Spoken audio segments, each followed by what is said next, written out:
नमस्कार। हिंदी हाईवे में मैं डॉक्टर यश प्रसाद आप सबों का स्वागत करता हूं। आज मैं आपके साथ जिस विषय पर चर्चा करने जा रहा हूं, उस विषय का शीर्षक है सिद्ध साहित्य। तो आइए सिद्ध साहित्य की बातें करें। आदिकाल का साहित्य हमें मुख्यतः 4 रूपों में मिलता है। पहला सिद्ध साहित्य तथा नाथ साहित्य, दूसरा जैन साहित्य, तीसरा चारणी साहित्य और चौथा प्राकीर्णक साहित्य।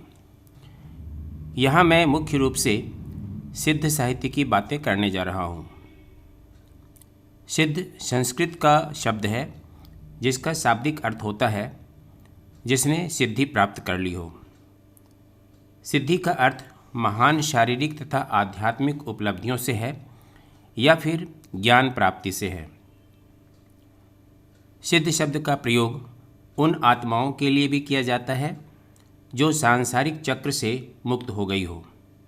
एक वाक्य में हम ऐसा कह सकते हैं कि मंत्रों के द्वारा सिद्धि चाहने वाले सिद्ध कहलाए और उनके द्वारा रची गई रचनाएं सिद्ध साहित्य कहलाई। बुद्ध का निर्वाण 483 ईस्वी पूर्व में हुआ था। निर्वाण के 45 वर्ष के बाद बौद्ध धर्म के सिद्धांतों का खूब प्रचार प्रसार हुआ, लेकिन अंतिम दिनों में बौद्ध धर्म तंत्र मंत्र साधना की चपेट में आ गया था। वह वज्रयान और महायान नामक 2 संप्रदायों में बट गया। वज्रयान में सिद्धांत पक्ष की प्रधानता रही, जबकि महायान केवल व्यावहारिक पक्ष को ही लेकर चलता रहा। ये बौद्ध धर्म के तांत्रिक योगी सिद्ध कहे जाते थे। राहुल शांकृत्यायन के अनुसार सिद्धों की संख्या 84 मानी जाती है। इन सिद्ध कवियों में सरहपा का स्थान सबसे पहला है। इनकी परंपरा में लुइपा, विरूपा, कन्हपा, कुक्कुरिपा आदि अनेक सिद्ध कवि हुए। डॉक्टर लक्ष्मी सागर वार्ष्णेय ने सिद्धों की रचनाओं को चर्या गीत और दोहा कोश नामों से पुकारा है। जब हम सिद्धों की बातें करते हैं तो बौद्ध धर्म के बारे में दिलचस्प तथ्यों को भी याद रखना चाहिए। यह बड़े आश्चर्य की बात है कि बौद्ध धर्म का उदय भारत में हुआ, लेकिन यह भारत से ही निर्वासित हो गया। बौद्ध धर्म को तिब्बत, नेपाल, चीन आदि देशों में शरण मिला।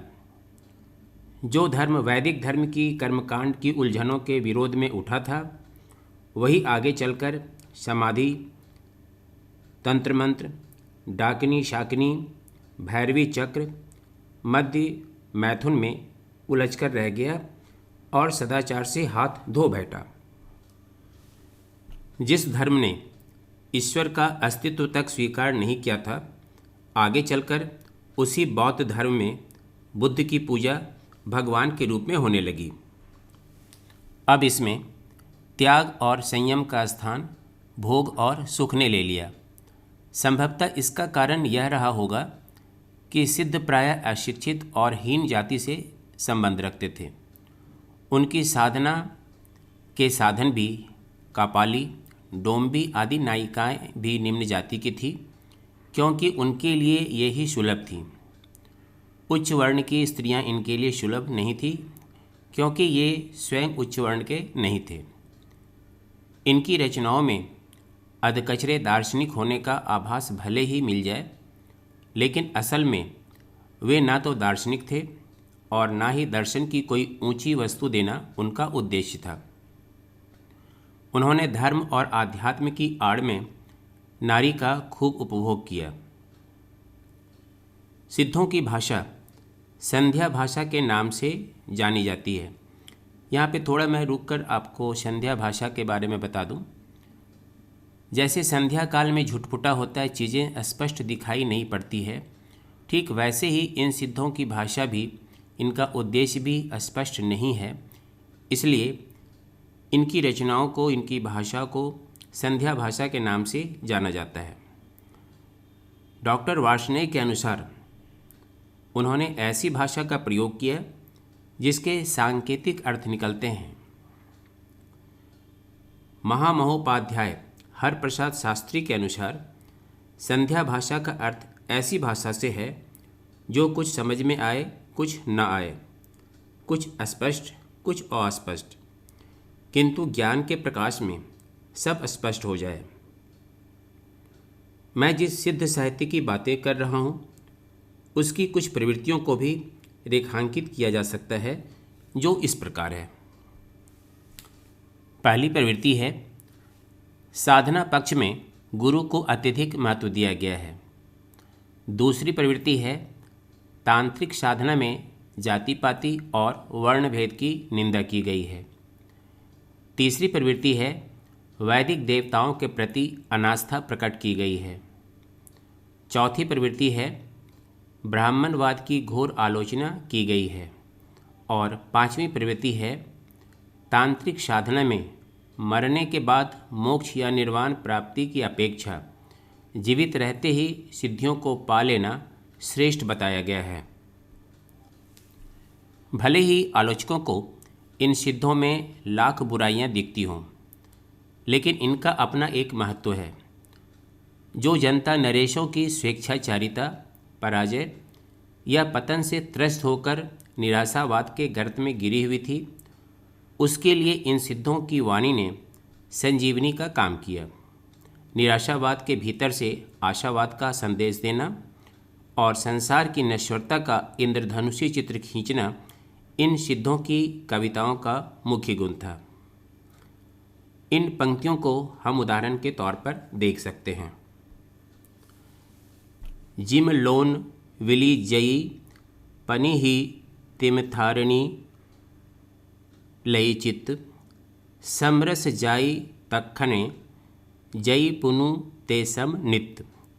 ये पंक्तियाँ कन्हप्पा की है और इसका अर्थ है, जिस तरह पानी में नमक घुल जाता है उसी तरह पत्नी से प्रेम में लीन हो जाने से समरस की अवस्था उत्पन्न हो जाती है, यदि वह स्थिर रहे। दूसरा उदाहरण देखें। जह नग गावई होई मुत्ती ता सुना सियाला। ये पंक्तियाँ भी सरहप्पा की हैं और इसका अर्थ है, यदि नग्न रहने से मोक्ष मिल जाता तो कुत्ते और सियार कभी के स्वर्ग के अधिकारी बन गए होते। सिद्ध साहित्य का मूल्यांकन करते हुए डॉक्टर रामकुमार वर्मा ने लिखा है, सिद्ध साहित्य का महत्व इस बात में बहुत अधिक है कि उससे हमारे साहित्य के आदि रूप की सामग्री प्रामाणिक ढंग से प्राप्त होती है। चारणकालीन साहित्य तो केवल तत्कालीन राजनीतिक जीवन की प्रतिच्छाया है। भाषा विज्ञान की दृष्टि से सिद्ध साहित्य का महत्व उल्लेखनीय है। कुछ विद्वानों का ऐसा विचार है कि दर्शन क्षेत्र में इन लोगों ने शंकर के मायावाद के लिए आगे का मार्ग प्रशस्त कर दिया और उनके अद्वैतवाद को बौद्धों की शताब्दियों से चली आ रही शून्य संबंधी चिंतन धारा को अग्रसर करने के लिए कोई कम महत्वपूर्ण कार्य नहीं किया। अभी मैं आपको सिद्ध साहित्य के बारे में एक सामान्य सा परिचय दे रहा था। मुझे उम्मीद है कि मेरे इस परिचय से आपकी धारणा सिद्ध साहित्य के बारे में बहुत कुछ स्पष्ट हो गई होगी। और यदि मेरे वीडियो आपको पसंद आते हों तो कृपया मेरा आग्रह आपसे कि आप इसे लाइक करें, मेरे वीडियो को अपने मित्रों में शेयर करें और मेरे चैनल को सब्सक्राइब करना ना भूलें। अगले वीडियो में फिर आपसे मुलाकात होगी। तब तक के लिए आपसे विदा लेता हूँ। धन्यवाद।